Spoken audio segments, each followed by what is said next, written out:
So as you mentioned today, we are going to be talking about sustainable tourism. In particular, I think the topic was about the next decade. I think it's going to be more sustainable tourism and careers in the next few years, you know, with the after and before COVID kind of scenarios, because we've all seen many changes. A little bit about me. As you all know, I am a professor at SUMAS. I've got over 19 years experience teaching in higher education at graduate and postgraduate programs. And I've been lecturing and researching at an international level. I am currently based in Barcelona, and this accent is very Spanish, as you can tell. My background in terms of tourism education is a PhD in destination branding, and I am interested in the research areas that relate to sustainable tourism and sustainable destination branding, everything that has to do with destination image, a lot about stakeholder management, and obviously I am interested in marketing related aspects and excellence in hospitality from a very, very holistic point of view. In the past, I've also been doing research and interested in elements on peasant tourism and also slavery in the 21st century, because tourism and slavery of the 21st century are closely linked. I understand that many of you already have an idea, maybe, you know, well-informed idea, maybe not, but you all have an idea of what sustainable tourism is. So what I would like is for you to take a few seconds, don't think too much, but just quite quickly think about what it is for you, sustainable tourism, and list the 5 words that come to your mind and share them with us if you want. So I'll give you a few seconds, less than a minute, and we can all see what are the common words for everybody.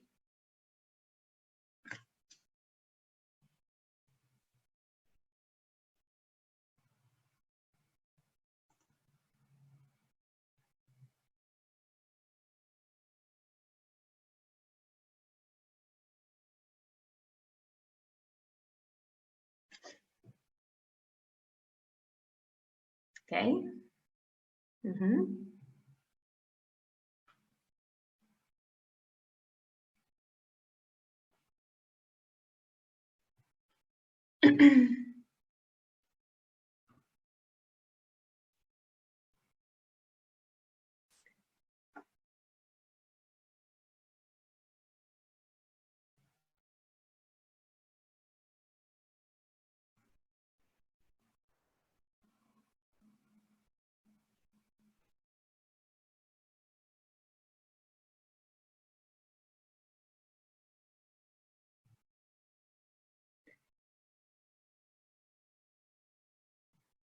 Excellent. I think we can see repetition of some terms, and mainly are the ones that relate to sustainability. We are looking at elements that have to do with ecological practices, environmental practices. We are looking at, you mentioned here, local communities and engagement with the local communities, and also anything that has to do with the economic growth in that area. I think those are the main aspects. I can see that many of you are also referring to management ideas, development ideas, and somehow collaborations. So the reason why I was asking you this is because if we think about what's happening with COVID and where we are at the moment, perhaps we have an opportunity to really think in a sustainable manner. If we all look close to our environment, since March last year, there's been an increased awareness of those elements. people are being much more aware of, you know, the kind of environmental impacts. We are, you know, thinking about the single use of certain products. We are showing an awareness of waste and waste management, but also we are all heavily involved with local communities. We are seeing businesses closing, we are seeing people reinventing, and we are all much more aware of what's happening in our closer environment. So this is one of the local aspects, and also the economic growth. We are saying that we need to now restart the engine somehow to keep going. So COVID, yes, it was a crisis. We are still there, but somehow it's opening a door for sustainable practices because we are aware of those three pillars in a much more intense way. Last May, when we were in the middle of a lockdown and still sort of coming to terms with what was happening with COVID, I did a webinar, and I was telling the students that, you know, tourism was on a standstill. I can see that you've seen my comments here at the bottom, but they are little kind of clues for me. So we were discussing the effects of COVID at that early time, and we had all seen and shared those images of suddenly seeing hotels closing and, you know, being empty, and airports with all the planes grounded, and it was a bit of a shock for most of us. We knew by then that the tourism industry had been hit severely. We didn't know to what extent, although we had some figures. And a year later, we are more or less on the same kind of on the same place, or at the same, in the same place. I shared this slide as well back then, and we were thinking about a decline of 60 to 80%. We were looking at, you know, a lot of job losses, and obviously being one of the worst times for the tourism industry, travel and tourism industry. Now, we can look back at what we had in those figures, and we can compare with what our current insights, and the current figures are showing that it's about 74%, how much, you know, our decline on an international level, which is a big percentage. We were doing really well up until 2019, and then all of a sudden we were hit, and it's been tough, very tough. And I assume I have a lot of people here from this area, and we all know how hard it is, and it's still being. But, you know, I like to always give some good news. And there are a few signs of recovery. There are a few good news. We are seeing a few kind of shy signs of recovery in certain places like the United States, Germany, France. We've seen that domestic tourism in certain destinations like China and Russia have been, you know, proving very, very successful, and they are at the same levels as pre-COVID. Domestic tourism in general has been more or less okay compared to international tourism in other areas. And also now seeing the light at the end of the tunnel, thinking about vaccination, this is encouraging people to think about traveling. We have to gain consumer confidence. I do believe that there are two main aspects to, you know, revive the tourism industry. One is obviously lifting restrictions. If we are not allowed to travel, then we cannot go anywhere. But at the same time, we also need consumer confidence. We need people to not be scared. And in this is where many new opportunities can arise as well. So one thing that I found quite interesting is that in terms of figures, we are now back to where we were 30 years ago. In 1 year, we lost 30 years.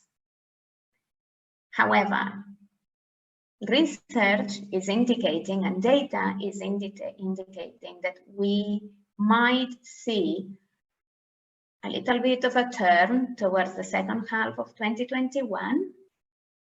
We may see an increase in travel, and it could take us anything between 2.5 to 4 years to go back to where we were before COVID.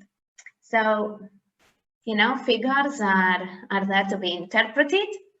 For me, you know, we've been coping with this for 1 year now, 2.5 to go back to where we were before, which was a remarkable amount of tourism. You know, it's not that dramatic. But now we have the opportunity to try to do things in a different way. I'm not sure we all want to go back to where we were pre-COVID. Many destinations were already showing signs of fatigue, and many establishments were showing signs of fatigue, and many areas were being managed or had strategic plans that were obsolete. So this is a new era and a new opportunity.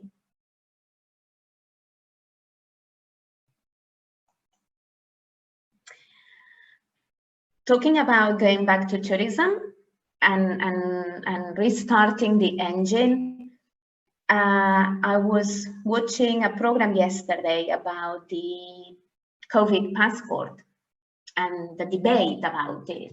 I don't know if you've read the same, but it is quite interesting that the UK, for instance, has had signs that after the 21st of June, you know, it will be possible to travel for them. And Spain, within the last week, saw a tremendous increase of bookings for the summer.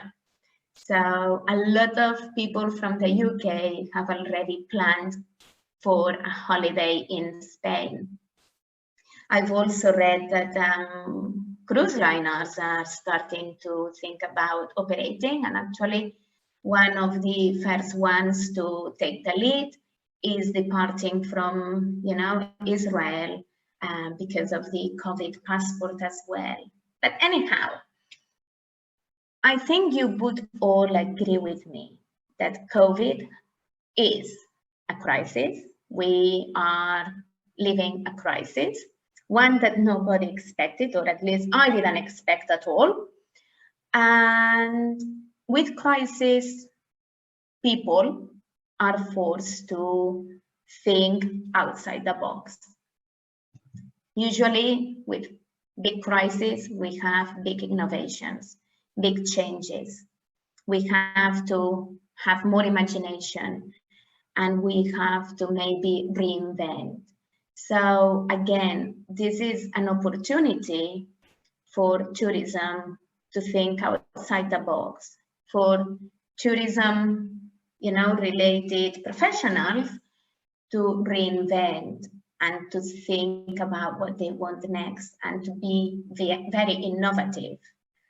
And this is an opportunity for us to leave behind maybe all business models that were perhaps profitable, but not truly successful, and now really invest in sustainable approaches.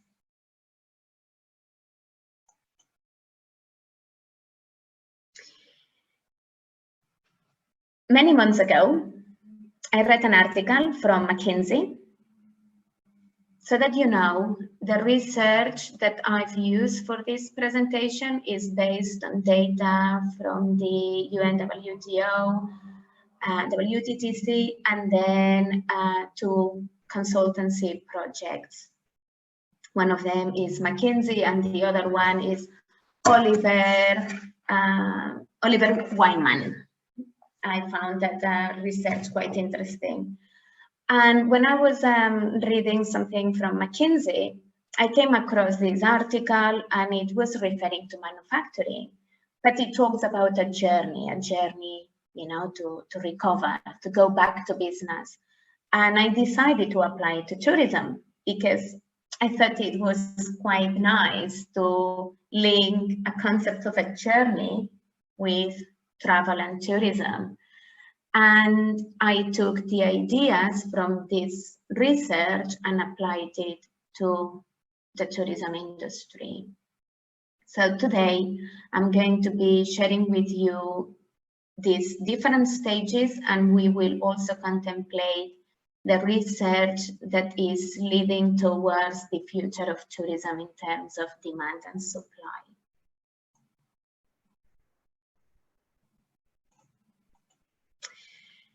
Resolve. So this article was talking about resolve, and obviously we can all now relate to this because we are almost experts in living with, you know, COVID and all the restrictions and limitations and challenges. But when we were first hit by that, what did we have to do? What was the reaction as a human being? But we are now focusing more as a professional. So if you were running a business, or if you had your own business, or if you were employed somewhere, what was your first kind of thought? And this is the resolve aspect or phase. The first thing that we were perhaps all doing was to assess the damage and to understand how to continue and how to survive. Think about how to coordinate it, who was going to help, where could you go, what aspects were covered. You know, I know that different countries have dealt with elements of help and support in different ways, but we all had to find out. We were all managing the risk, managing the options, and trying to minimize the damage and try to create some sort of a collective action somehow.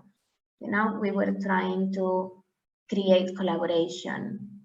So this is the element of resolve. And here, one of the things that I'd like to reinforce is anything that has to do with stakeholders and also policy making at a macro level. What I mean is that, and we are seeing this now, we need governments to work together, because for tourism, it takes two to tango. I mean, if we can't travel here and we don't have where to go, then it's going to be tough. If we open our borders, but people don't have enough information about how safe we are, then it's going to be tough. And this is now the time for, you know, governments work together and create this kind of new opportunity. It also happens at the micro level. I think after COVID, we will see a lot of alliances as well, and people working with people. So during COVID, as I was mentioning before, we have seen a greater focus on environmental and sociocultural aspects. People are a little bit more sensitive and sensible as well with regards to where they go and how they research the information. There's been usually a preference for keeping things local, also because of the restrictions, but we are seeing that there is a trend towards more sustainable approaches. One of the things that we would have to, or we should consider to, resolve this is how we measure success. How we measure success in tourism. I think we are seeing a shift towards, forgetting about visitors' numbers and going towards other elements that are much more, complete or whole. If we want to do a different type of tourism, or we want to create different approaches in our business models, we need new incentives. We need awareness. We need to know how to do it. And we need this type of policy making and help and support. When we are talking about the policy making, I think it's an opportunity for the private and the public sector to really work together. One of the other phases after resolve, we've assessed, we know, we understand, we have to be resilient. And I almost feel embarrassed to say it because I am sitting here doing a webinar telling you about the theory, but I see here in Barcelona that restaurants cannot open yet in the evening. I see that hotels are mostly closed, and it's been 1 year now. I can see that many other businesses that are linked to the tourism activity have not been able to open the doors for a year. And to tell the people working in those establishments to be resilient is now becoming tougher and tougher. But as I said, I always like to look at the bright side. Sustainability means that you resist, that you adapt, and again, we are going back to making changes. And it means to be durable. Now, sustainability is also about durability. And now we need business models, we need services and experiences that are offering that. We need high quality, sustainable approaches, and we need a tourism that can deliver. So all in all, sustainability is resilience. And I think that after what we've lived, we are not going to take this as a one-off. I think this is learning for good. I think businesses will be prepared for other crises. Those who can, do it well, they will be better and stronger, but they will also be prepared for anything else. And then, obviously, we've assessed, we are resilient, we are staying strong, we fell, but we got up, and we are ready to fight, so we return. And this is the exciting part, because perhaps we've been sort of, we feel weak, we've been hit. We may have lost a little bit of confidence as a business. Our profit and loss is probably, not quite what we want to see, but we have the opportunity to come back and come back as we want to come back. So we can have a new plan and we can change and improve. It's almost as if we can start anew. Here again is where we can be more sustainable and we can leave behind what was not satisfying us and invest in new changes and invest in that durability, in that sustainability, and in something that our customers will really appreciate. And obviously, as I was saying before, with a crisis, we have to be innovative and we have to use reimagination. Here, when I was giving a webinar last May, we were talking about, wow, sanitation practices and, you know, elements of health and hygiene will be very important in the destinations. Now we know. Now we know. Research shows that the new or travelers, when people plan, people will be planning in much more detail, and people will want to feel safe, will want to have, you know, a clear process. They want to get information about hygiene, about the protocols, about the communication, because we need that. We need that security. And this is an important element to consider. So we are all well versed with sanitation practices, but we can go a step ahead. So it's not only about sanitation practices, it's not about making sure that you have the gels and that you have the masks, that you can provide anything else, but also that you are very swift with the information and with any changes, because people are now relying on that. So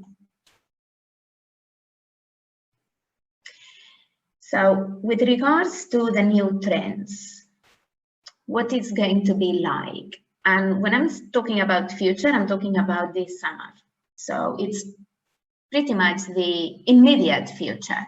And also I would like to mention that this is not set in stone, because we don't know what kind of turn we could have in the next 2 months. And also I find it very difficult to talk on a global way, because every country is working and going at a different pace. So if we think about vaccines, there are countries super advanced, there are countries who are falling behind. And then if we are talking about travel, and then if we are talking about the economy, and then we talk about consumer, you know, preferences. So there are now a lot of variables, but the general trends are indicating that now consumers do not want the unpredictable. They want to go to places, they want to feel safe, they want to feel that they can trust where they go. It is true that we are now favoring domestic travel, more so domestic travel, coastal areas, and small villages. So this is an opportunity for places that were developing, and, you know, big cities or areas with mass tourism will have to think twice about how they approach it, because we are avoiding crowds. So people are going to try to research places that are going to be crowd-free. We need a lot of communication, a lot. And this is an opportunity for apps. We've seen apps appearing and technology. But this is an element that is going to be paramount for successful businesses to move forward. And then obviously we have this opportunity to co-create with a local community. So one of the big pillars of sustainable tourism. I think that after COVID, we've all been very much in touch with our human side in terms of appreciating our people around. And I think this is going to stick with us for quite some time. As I was saying, health and hygiene. Businesses will have to implement and really embrace and really interiorize anything that has to do with health and hygiene. And we are not just talking about, you know, normal hygiene, but also informing about new trends, new tendencies, new updates, and make sure that we know the story of what we are offering. So this is similar to when we were thinking about greenwashing. You know, one of the elements is to trace back and also check what is happening in the value chain. So this is going to be very similar. You don't start and stop in the boundaries of your business. You have to go beyond that. And this is the only way that we can reassure customers and people to travel.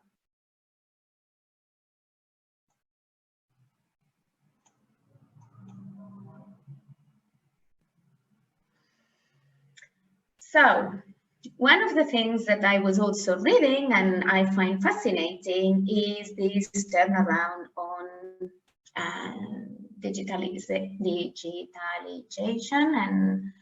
and tourism. And it sounds very interesting, suddenly, COVID has a little positive element, which has to do with anything that, is digital for tourism and how this has been accelerated. So if we look at it from this side, is exciting. We are seeing changes and we are going contactless and we are offering information on ads and we can communicate in ways that we didn't even consider before. However, there is a skills gap in this area. It is important that we are not keeping people who were in tourism behind. It is important that there are elements of this digital transformation and those are shared with our communities. Because this is the way to then really embrace it in a wider form. This digital transformation is not going to be useful if it's only for a few. We need to democratize that. And also one of the elements that we have in this journey is reform. So when we are talking about reform, we are talking about the new policies. And this is going to be the real challenge. As I was saying before, one of my interests is in stakeholder management. And in fact, my PhD was in destination branding, and I ended up writing a lot about stakeholder management because there are always, power relations and interests, and it's very difficult to converge in one place at the same time. But now we really need this. We need new policies, we need new regulations, and we need new frameworks. When we are talking about this, I am referring to micro management as well, and macro policies, and also with a sustainable outlook.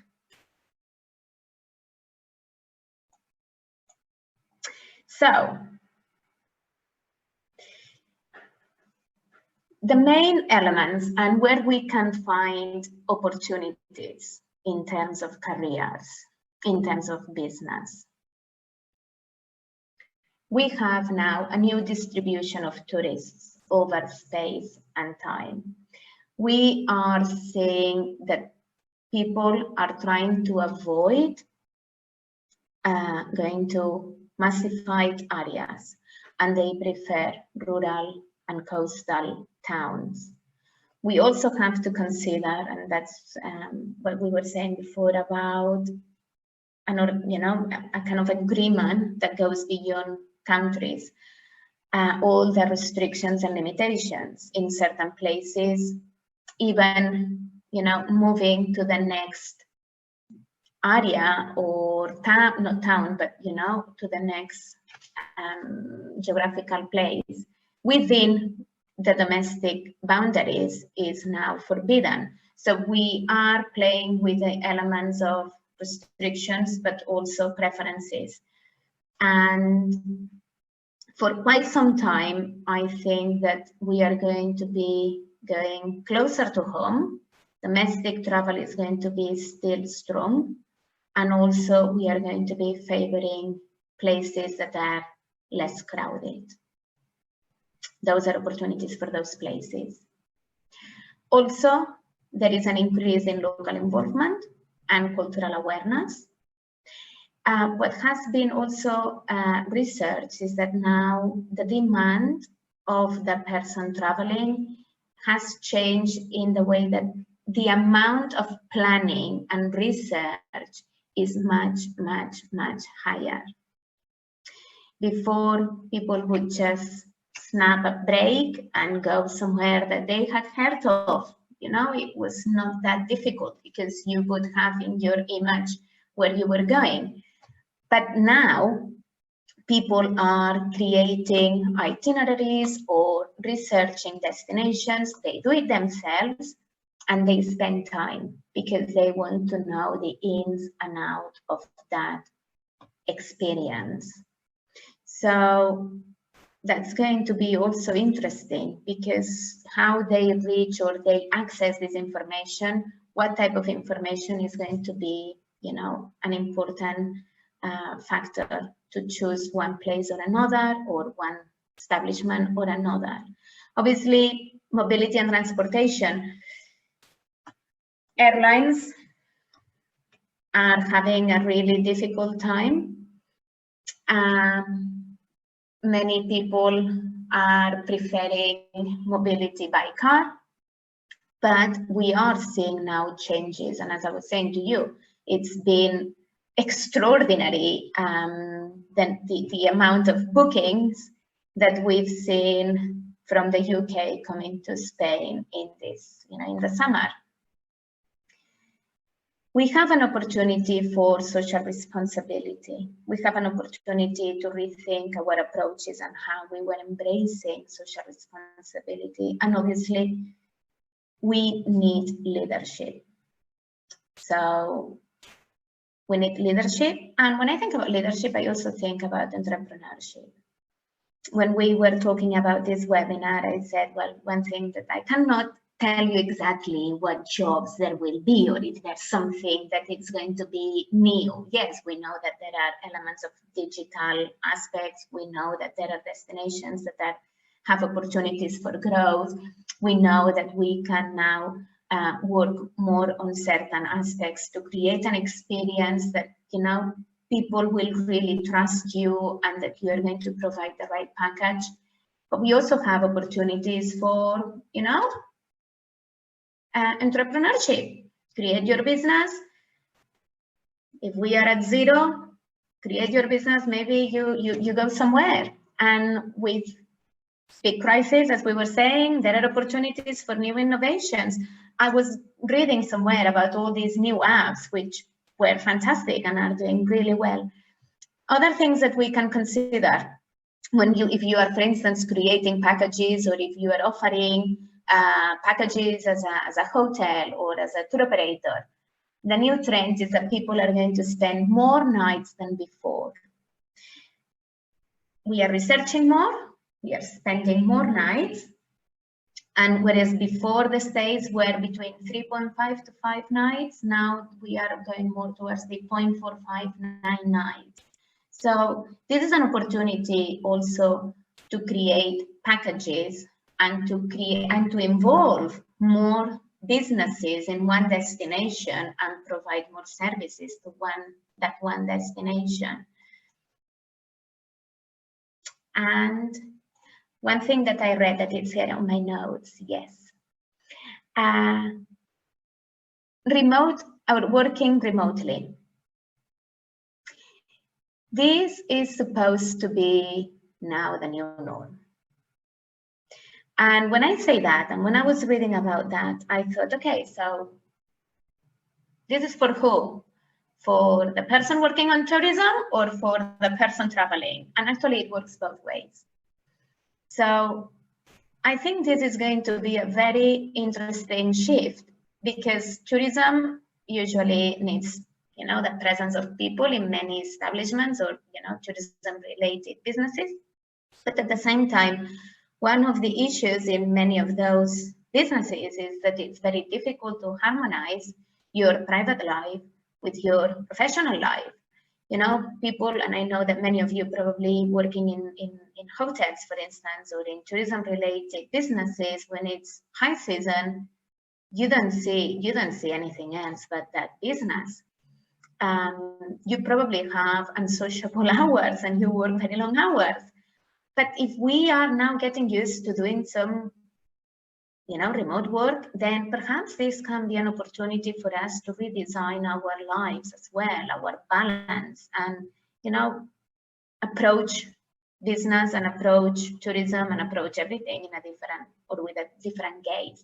But at the same time, if people are working remotely and they can manage their time, this is a fantastic opportunity to break seasonality. And seasonality has been an element for tourism and travel that has been a headache for many people and many of us. So this is everything that I have. I hope it's been useful to you, but I wanted to leave you with one thing that I'm not going to debate now, but it's the passport, the COVID passport. And I leave you with that. I leave you thinking about that and how this can be an opportunity for tourism. And to one extent, it's an ethical thing. So we can debate that. You can debate it at home tonight. Anyway, thank you very much. It's been a pleasure. And now I think I'll have some questions. Yes, exactly, Zaida. Thank you so much for this presentation. Very interesting and insightful. Thank you. Thank you very much. Oh, we do have a few questions. Some of them came through email and some of them came right now in the question and answer. So the first question we would like to ask is, what can you do as a customer to support sustainable tourism? Consume it. Yes. If you want to, support it, consume it. The word. Yes. Yes. I don't know if you are well versed with Aloha's segment, which is actually the segment that is very much pro-sustainability. And what it says is that they are #1 ambassadors. So we usually hear about sustainable businesses through people. And we have these people who are the leaders, but they make sure that they are very good ambassadors. So consume it and be one of the ambassadors. Thank you very much. The next question, is there a way to tell if a business, hotel, company is honestly sustainable or just greenwashing? And I think you partially covered it a little bit in your presentation. Yes, it's difficult to tell, but I think there are a few signs. One is what I was saying now, and again, this Lojas market, they are very good at spotting the greenwashers, is to check the story behind what you are delivering. So don't just look at what you are getting and the 4 kind of walls of what you are getting, but go beyond and see the source, see the value chain, see how it was, how it got to that particular place that you are consuming. So knowing a little bit more about the story, then it's going to give you an idea. And also, if it's, truly sustainable, it should be sustainable 360 degrees. When it's sustainable in one aspect, sometimes there are a few flaws. But again, some people cannot do more than just one thing, and every little helps. So I think just exploring and learning about what you are consuming is the best way. Thank you. There are so many questions coming. We're trying to moderate them. Oh. So, I'm sorry, just for all the attendants to know, we may not be able to answer all of them because we do have some time restrictions, but we will try to cover as many as we can. I would like to ask you this question because I think that you also talked a little bit about diversifying the seasons, right? And we received a question. Tourism in the Alps has shown its limits, which were already visible before COVID, but now more than ever. How can we develop a new tourism without falling back to 3 months Disneyland mass tourism of skiing and nothing for the rest of the year? How do you make the transformation? And just if I can add here, because we are just next to the Alps, yes, it actually with the COVID, we have seen the change where, for example, Swiss people were traveling more to Alps outside of the year. Like, normal people that would just go there for skiing season have gone there in summer. And actually the government in Switzerland is promoting a lot. They're giving the coupons where you would stay for 2 nights in the hotel and the third night would be free. Or you can, if you're staying in Airbnb, for example, then you can spend this money in the shops in this village. So there are also government that is involved in promoting this type of diversification. Zaida, sorry, I'm passing the floor to you. Okay, I couldn't hear very well what you were saying about seasonality, but I guess that you were talking about the Alps. Yes. So the question is how to extend the tourism season outside of 3 months where you can actually ski in the Alps. There are different initiatives, actually. I am very well versed with a case study of Andorra. I don't know if you know Andorra, but what Andorra did was that to break the seasonality of the skiing season was to use then all the natural resources for nature tracks and also adventure experiences at the summertime. So there are, and also attracting families as well. So you can do trips and with animals, you can go horse riding, you can have trekking around the lakes. There are different ways of, and now the summertime in Andorra is truly successful. So there are different ways. The most important thing is also to consider that if we can have people being able to drive, because one of the problems we've had with seasonality is that people were all having holiday at the same time. In many countries, we are forced to have holiday. For instance, Spain, for many years, it's been August, that's it. So we live, you come to Barcelona in August and there's nobody. Everybody has gone. But now if we can break it and we can spread it, then it's going to be easier. And also if we don't go to the same cities all the time and we research other places, then it's going to be fantastic opportunities for everybody. Yes, and as a parent, I can also add that, you know, my daughter is turning 4 this year, and I know that as of this September, we will have to go within this framework of school vacation. It's also a big problem. The schools probably have to review, you know, and organizations in general, vacation time frame. True. Next question, which are the reliable organizations related to sustainable tourism in Europe? Is there something taken care of the Alps area, if you know? For the Alps, no. Do you, as you are in the Alps? I mean, we don't have specifically any organizations that would just, you know, focus on Alps. There's more general focus. So, for example, you know that here in Switzerland, we're located in this shared community in the Swiss Conservation Center with IUCN, with WWF, and they have local programs. I know that they have, for example, WWF Geneva, right, where they focus on the problems of nature conservation in that region. So I'm sure there should be something for the region of Alps as well, but it's within the general framework of what those organizations are doing. Yeah. Now it's important to look at every area and then pick and choose what is the one that suits you if you want to then join them as well. Yes. And I would also, it is, let's see, I don't remember who asked this question, but so you can actually look at all the companies that are located with us in this building, because there's, for example, Ramsar that is taking care of the wetlands in the world. So, you know, then you can see a little bit more in detail which areas are concerned. Then we have MAVA that's taking care more of saving the species, different species, and the last project was on saving the tigers that our students were taking part in. So it's always, we can, you know, just go on our website and check the partnerships, and you will see different organizations that you can see. If you don't mind, I've seen a couple of questions here. Someone is asking about Africa in the talc. It's very difficult to put a whole continent in the talc. So you would have the person who is asking me, what I would suggest is that you look at your specific destination and look at where it is in the talc. Now, the talc is a very interesting model, academic model, but at the same time is the one that has been most criticized in academic terms. So it's very difficult to really pigeonhole a particular destination sometimes in the talc. especially in the latter stages. But what I would suggest is that you look at a particular country or destination, because each one would be different.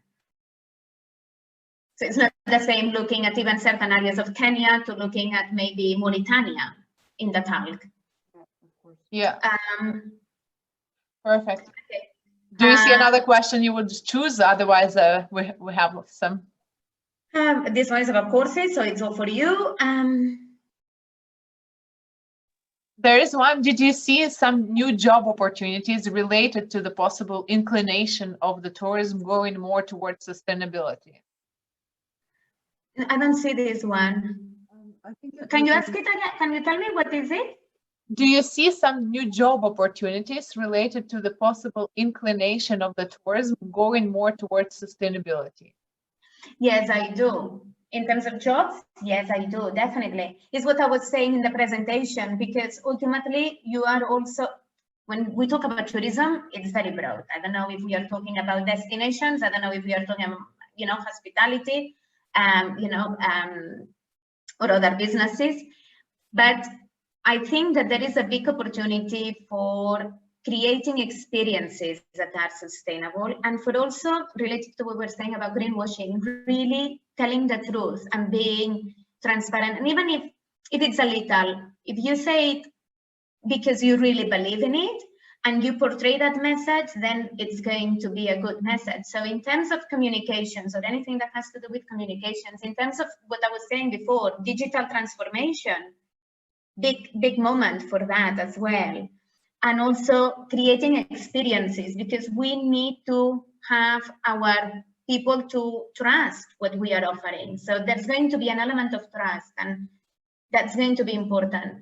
And then obviously you can create new packages and you are going to be creating new products, because we have this opportunity. But then, as I say, I like looking at the bright side. So maybe someone would say, no, there are no jobs now. But yeah, I think there are opportunities for jobs in sustainable absolutely approaches. And in fact, we speaking about how companies are starting to be more inclined towards sustainability. We're actually having SUMA students are having a project with Mandarin Oriental here in Geneva this semester, and it's them who contacted us. So you can definitely see that there is movement even in these hard times, because obviously for hospitality industry it's not the easiest time right now. Well, it's what we were saying. Sustainability is closely linked to resilience. And now we've had to learn about being resilient. And now I think we are, not only because of COVID, we were seeing signs of awareness. People were getting bored of being sold the same thing and being just almost abusive to how we were consuming tourism in particular. And now we are more responsible, or we want to be more responsible. So it's an opportunity to transform that. Yes, and I think the change is also coming from the government level. We saw it was mind-blowing for Swiss people. Last election in Switzerland, largest part of the government is now green, Le Vert. And many are so surprised, because it was always a minority in the parliament. And now I think 60% of the Swiss parliament is green, which is amazing. And also we're seeing right now there are municipal elections and green are going very strong, which forces other parties to also include some points on, some green development points. So definitely this is also pushed not only from consumers, but also from the legislation. And we see how it develops with the Paris Agreement and another also on the multinational level, right? We need legislation, and we need incentives and initiatives right from the top. Mm-hmm. But again, even if you do it at your local level, then everything helps. Absolutely. Maybe we have 2 minutes left. Let's ask, there's a few questions about the airlines. Airlines already in trouble, ideas of how to make them more environmental and COVID friendly. Is that a topic for a master work? I think this would be a topic for a debate, and then we can throw in also the COVID passport. Yes, airlines have been in a lot of trouble, obviously frowned upon from a sustainable point of view as well. That's true, but there are ways, there are initiatives, and there are ways to maybe not turn around, but offset the damage that you can do environmentally. In terms of COVID-free, I think that now we will be